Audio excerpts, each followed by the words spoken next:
Bharat news के सभी दर्शकों को जेबी शर्मा का नमस्कार। दर्शकों, भारतीय साहित्य में रामायण जैसे ग्रंथ व काव्य विरले ही मिलेंगे। यही वजह रही कि रामायण की संस्कृति उन नायकों और विख्याताओं का प्रिय विषय बना रहा।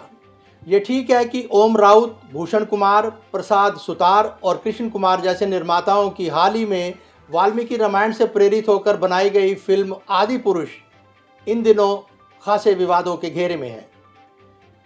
जनता की राय पर गौर करें तो इस फिल्म के गैर मुनासिब संवाद, कमज़ोर निर्देशन के अलावा अनुपयुक्त वेशभूषा और नगर निर्माण आदि जो है वो आलोचना के मुख्य कारण कहे जा सकते हैं। आमतौर पर रामायण पर आधारित फिल्में और टीवी जो धारावाहिक बने हैं उनमें मर्यादा पुरुषोत्तम राम को विलक्षण व अद्भुत विभूति के रूप में प्रस्तुत किया गया है, वो तो एक बात। वहीं ये भी सच है कि जो रामायण के जो नैतिक आदर्शों का गुणगान करने वाले विभिन्न व गंभीर भाषण और लेख जो हमें आए दिन देखने समझने को मिल जाते हैं, ये दूसरी बात। किंतु क्या निराश जो केवल जिसे कहते हैं, क्या केवल श्रद्धाजनक योगदान तथा हमारी जो आंतरिक अभिरुचि को जागृत कर सकता है? ये सवाल है। यह सच किसी से झुटलाया नहीं जा सकता कि वाल्मीकि रामायण का अध्ययन हमारे देश में चिरकाल से ही होता आ रहा है। अब जहाँ तक वाल्मीकि रामायण के अध्ययन की बात है तो इसके मुख्य आधार भाषाशास्त्र, व्याकरण, धर्म, दर्शन व काव्य कहे जाएं तो गलत ना होगा। ऐसे में जब हम हाल ही में रिलीज हुई फिल्म आदि पुरुष की बात करें तो फिल्म में उक्त किसी भी आधार का बारीकी से ख्याल नहीं रखा गया है। फिल्म आदि पुरुष में रामायण के 7 कांडों में से बाल कांड को छोड़कर अन्य 6 अयोध्या, अरण्य, किष्किंधा, सुंदरकांड, लंका कांड सहित उत्तरकांड की भी औपचारिकता सिर्फ पुष्पक विमान को दिखाकर ही पूरी कर ली गई है। जहाँ तक बात है वेशभूषा की, विशेषकर रावण और उसके वंशजों की, तो वह ऐसा प्रतीत होती है कि जैसे कोई मुगल कालीन बादशाह की हो। रावण का भवन तो अति काल्पनिक और तिलिस्मी सा दिखाया गया है, जबकि रामायण में वर्णित रावण की लंका सोने की थी, लेकिन आदि पुरुष में वह काले पत्थरों से बनी दिखाई गई है। ऐसे में कहना गलत ना होगा कि कथित रूप से ख्याति प्राप्त पढ़े लिखे संवाद और पटकथा लेखक और नामचीन निर्देशों की श्रेणी में अपना शुमार रखने वाले मनोज मुंतशिर शुक्ला और ओम राउत जैसे कमासुतों ने अपनी कलम और निर्देशन कला का असंगत प्रयोग किया है, और उन्होंने केवल जनमानस को गुमराह करने का ही नहीं बल्कि इस फिल्म में रामायण युगीन संस्कृति, वेशभूषा और नगर निर्माण आभूषण आदि की भी खुली अनदेखी की है। वहीं यह भी सच है कि अब तक रामायण पर जितनी भी फिल्में और धारावाहिक बने हैं उन सब में किसी में भी रामायण काल की संस्कृति, आचार विचार, वेशभूषा, खान पान, क्रीड़ा विनोद, शिक्षा, साहित्य, विज्ञान, कला, कौशल, नगर निर्माण, धर्म, आश्रम, दर्शन आदि किसी पर भी चित्रण नहीं किया गया है। ऐसा भी अक्सर देखने में आया कि जब ऐतिहासिक दृष्टि से किसी कालखंड के राजा पर कोई फिल्म बनाई जाती है तो उसमें जन साधारण से जुड़ी व्यवस्था के अधिकतर पक्ष गौण कर दिए जाते हैं, ताकि आने वाली पीढ़ी केवल तत्कालीन राजा और उसके परिवार के बारे में स्तुति गान या उनकी निंदा ही कर सके। जहाँ तक रामायण की बात है तो यह चित्रण तो एक ऐसे पौराणिक राजा का है जिसे नरश्रेष्ठ, नरोत्तम और पुरुषोत्तम आदि के नाम से पुकारा गया है। ऐसे में भारत न्यूज का प्रयास है कि वह लेखक शांति कुमार नानूराम व्यास द्वारा लिखित पुस्तक रामायण कालीन संस्कृति की मदद से उस दौर की राज व्यवस्था और समाज व्यवस्था के कुछ ऐसे पहलुओं की सच्चाई अपने दर्शकों को समझाए जिनके बारे में उन्हें शायद पहले कभी पता भी ना होगा या किसी ने उन्हें बताया भी ना होगा। एक और सवाल है, ऐसा भी कहा जाता है कि राम राज्य या रामायण काल जो है वो प्राचीन भारत का स्वर्ण युग था। क्या इस बात को मात्र विशेषणों और प्रशस्ति गान द्वारा वर्णित करने के साथ हमारी जो जिज्ञासा है वो तृप्त हो जाती है? ये दूसरा सवाल है। और अगर नहीं तो आइए लेखक शांति कुमार नानूराम व्यास द्वारा लिखित पुस्तक रामायण कालीन संस्कृति के आधार पर समझते हैं कि उस दौर में आचार विचार, वेशभूषा, खान पान, क्रीड़ा विनोद, शिक्षा, साहित्य, विज्ञान, कला कौशल, नगर, आश्रम, धर्म और दर्शन और स्वर्ण युग के बारे में लेखक शांति कुमार नानूराम का जो है उन्होंने क्या बयान किया है, उनके क्या विचार हैं उस पुस्तक में, तो आइए समझते हैं।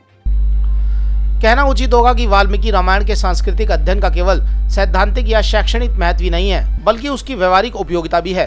यह भी सच है कि सामान्य भारतीय रामायण काल की तुलना स्वर्ण युग से तो करता है, लेकिन इस युग की सभ्यता और संस्कृति के विषय में उसकी धारणाएं बहुत ही सीमित है। मिसाल के तौर पर रामायण काल सभ्यता, शिष्टता, मधुरता, विनम्रता एवं उच्च शिष्टाचार का युग था।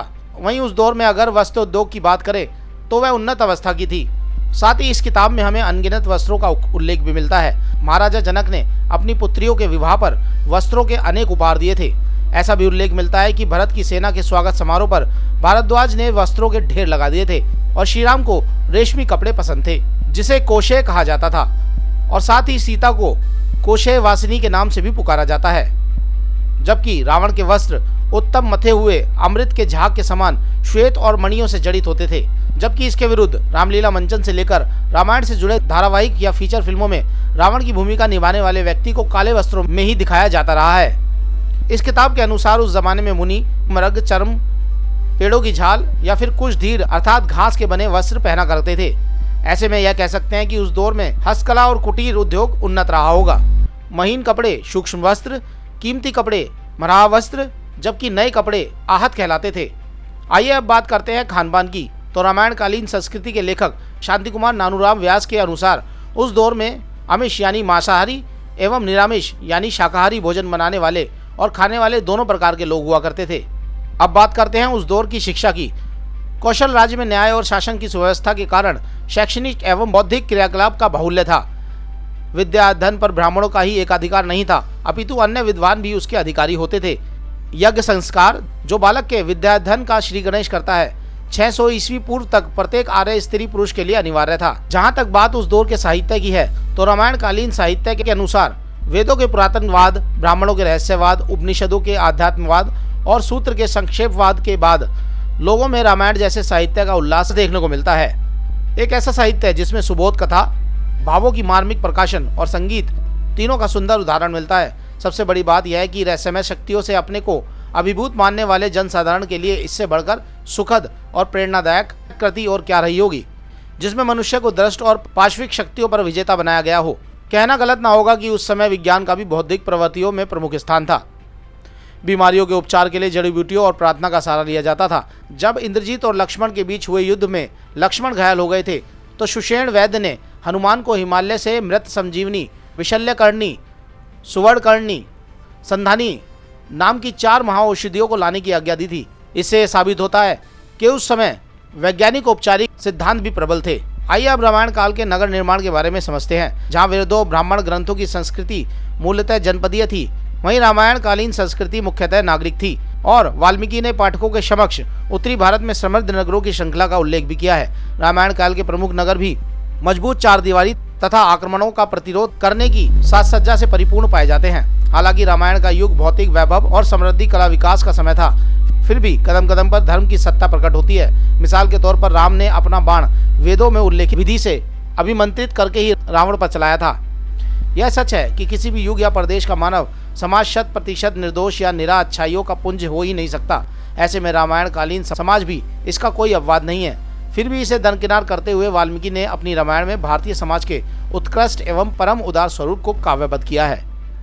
तो दर्शकों, हम उम्मीद करते हैं कि हमारी आज की प्रस्तुति में जो कुछ भी हमने रामायण कालीन संस्कृति के बारे में आपसे साझा किया है वो कुछ ना कुछ उससे हासिल होगा। और साथ ही अगर हम बात करते हैं जो कमासुत हैं, कमासुत का मतलब कमाने वाले लोग हैं, इन्होंने रामायण पर बहुत कुछ बनाया, फिल्में भी बनाई हैं, धारावाहिक बनाई, लेकिन सच तो ये है कि अगर राम राज्य था तो प्रजा भी थी तो बाकी व्यवस्था भी रही होगी।